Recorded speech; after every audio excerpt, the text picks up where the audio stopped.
आप सभी ज़्यादा से ज़्यादा संख्या में पंडित पंत मार्ग बीजेपी ऑफिस पर सुबह 10 बजे, ठीक सुबह 10 बजे ज़्यादा से ज़्यादा संख्या में जरूर पहुँचे और कल ऐसी होली मनाएं कि पूरा विश्व देखकर हैरान हो जाए कि ये गेस्ट टीचर्स जो दिल्ली के हैं वास्तव में इतने बेहतरीन ढंग से विरोध प्रदर्शन कर सकते हैं और सरकार को विवश कर सकते हैं उनकी मांगों पर सोचने के लिए। क्योंकि कल हम यहाँ, जैसा कि आप सभी जानते हैं, हमारे समाज में होलिका दहन किया जाता है होली के अवसर पर, और वो होलिका दहन होता है बुराइयों को दहन करना, यानी कि बुराइयों को जलाना। तो गेस्ट टीचर्स समाज में फैली हुई बुराइयों जो कि हमारी पार्टियों में घुस चुकी हैं, नस नस में घुस चुकी हैं, उनको दहन करेंगे यहाँ पर। कल हम होलिका दहन के अवसर पर यहाँ पर आम आदमी पार्टी और बीजेपी, इन दोनों पार्टियों की बुराइयों को उनके पुतलों के रूप में चढ़ाएंगे और अपना विरोध प्रदर्शन करेंगे। कल हम सभी काले कपड़ों में, जी हाँ, कल जितने भी हमारे गेस्ट टीचर्स भाई बहन हैं बिल्कुल काले कपड़ों में आए विरोध स्वरूप होली मनाने के लिए।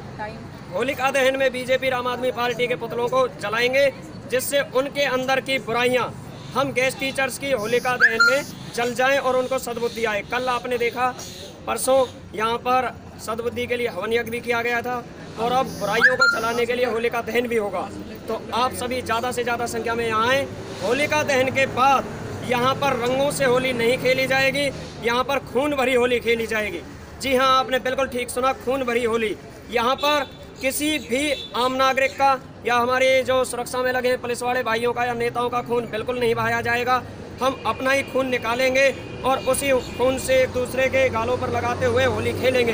क्योंकि इसके पीछे एक रीजन है, ये नेता लोग 10 साल से गेस्ट टीचर्स का खून मच्छरों की तरह चूस रहे हैं, थोड़ा थोड़ा करके चूस रहे हैं। हम दिखाना चाहेंगे, बताना चाहेंगे, एक संदेश देना चाहेंगे कि आप हमारा खून धीरे धीरे ना चूस कर बिल्कुल एक बार में ही निकाल लीजिए, जिससे हमारे प्राण ही निकल जाएं। और आगे से आपसे निवेदन है, मरने के पश्चात भी हमारा निवेदन रहेगा, ठेकेदारी प्रथा को बंद कीजिए और जो भी नौकरियां हैं उन्हें पक्की नौकरियों से भरिए। जितनी भी खाली वैकेंसियां हैं, ठेकेदारी प्रथा उनके 1-1, 2-2 साल या 6-6 महीने के लिए युवा वर्ग को लगाकर उनके खून को मत चूसिए। धन्यवाद। जय हिंद, जय भारत। कल कम थी, आज उससे ज्यादा थी, कल इससे ज्यादा हो सकती, डबल हो सकती है। तो इस चीज को सबसे ज्यादा निराश तो उन लोगों को होना चाहिए, अगर होना चाहिए तो हम जैसे जो शुरू से लगे, हम तो वैसे ही रहते हैं, बिल्कुल हमें फर्क ही नहीं पड़ रहा, क्योंकि हमें पता है कि हम जब तक यहाँ बैठे हुए हैं अंदर प्रेशर बना हुआ है। रोज मैसेज आते हैं हमारे पास कि धरना खत्म कर दो, तुम्हारा काम हम बाद में करवा देंगे, चुनावों के बाद में करवा देंगे।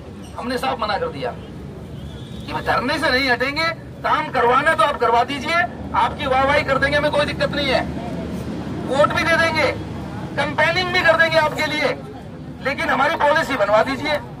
22,000 जो परिवार है उनका चूल्हा जला दीजिए, जो करवाना है वो करवा लीजिए, हम तो तैयार हैं। और सारे पढ़े लिखे हैं, ये जो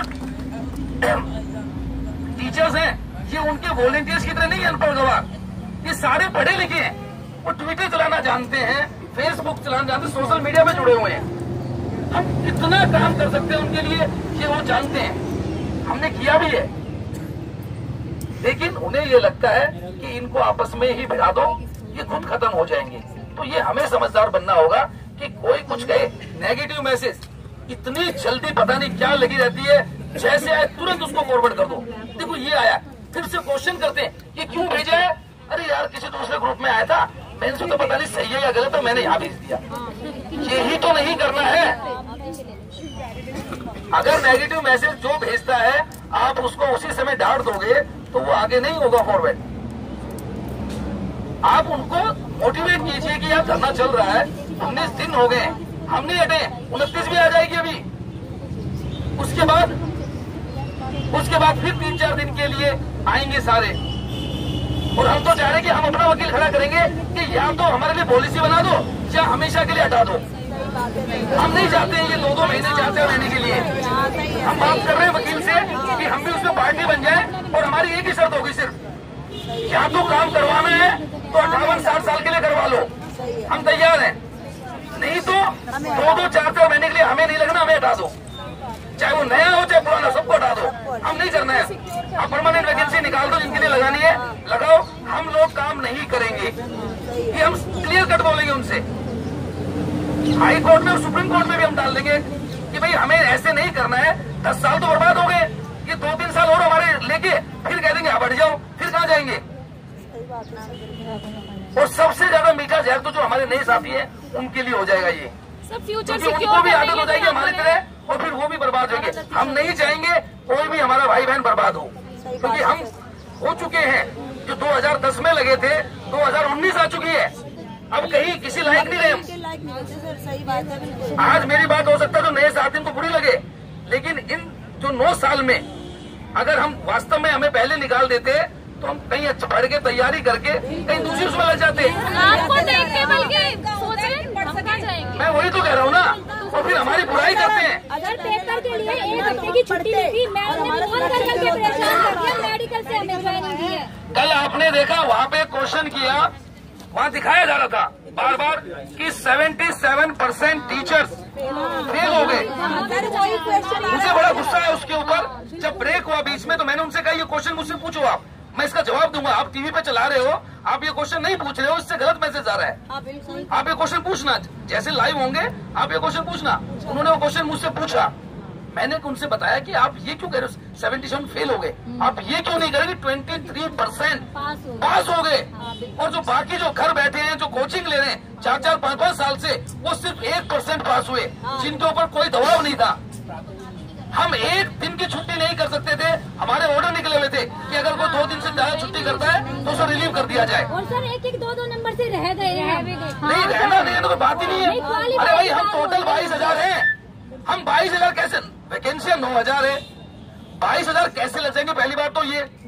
दूसरा सब्जेक्ट के हम जाएंगे, मैथ की पीजीडी मैथ की पूरे दिल्ली में 6 वैकेंसियां थी, सिर्फ 6 वैकेंसियां। क्या पूरे दिल्ली में पीजीडी के जो गेस्ट टीचर लग रहे हैं वो 6 ही लगे हुए हैं? फिजिक्स में तो कोई मिला ही नहीं। तो ये कैसे कह सकते हो आप लोग कि सिर्फ 77 फेल हो गए। अरे 23, मैं तो खुद हैरान हूँ। मुझसे पूछा गया था तो मैंने कहा था 5% से ज्यादा गेस्ट टीचर पास नहीं होंगे, ये मेरी राय थी। लेकिन 23 ये तो बहुत बहुत ज्यादा है। इससे पता चल रहा है कि किस क्वालिटी के टीचर हमारे बीच में है। और ये तो सरकार को हमारा शुक्रिया अदा करना चाहिए कि भाई इतना काम देते हैं। मैं देख रहा हूँ यहाँ बैठ के कॉपियां भी चेक कर रहे हैं, रिजल्ट भी बना रहे हैं, उसके बाद स्कूल ला भी जा रहे हैं, फिर भी उनका काम कर रहे हैं। अरे भाई आपने स्कूल में भी काम करवाते हो, घर तक का भी काम दे देते हो, हम खुद की पढ़ाई कब करें। और उसके बाद भी अगर 23% दे रहे तो इससे बेस्ट कुछ नहीं हो सकता, इससे अच्छा रिजल्ट नहीं आ सकता। ये तो हमारे लिए पॉजिटिव है।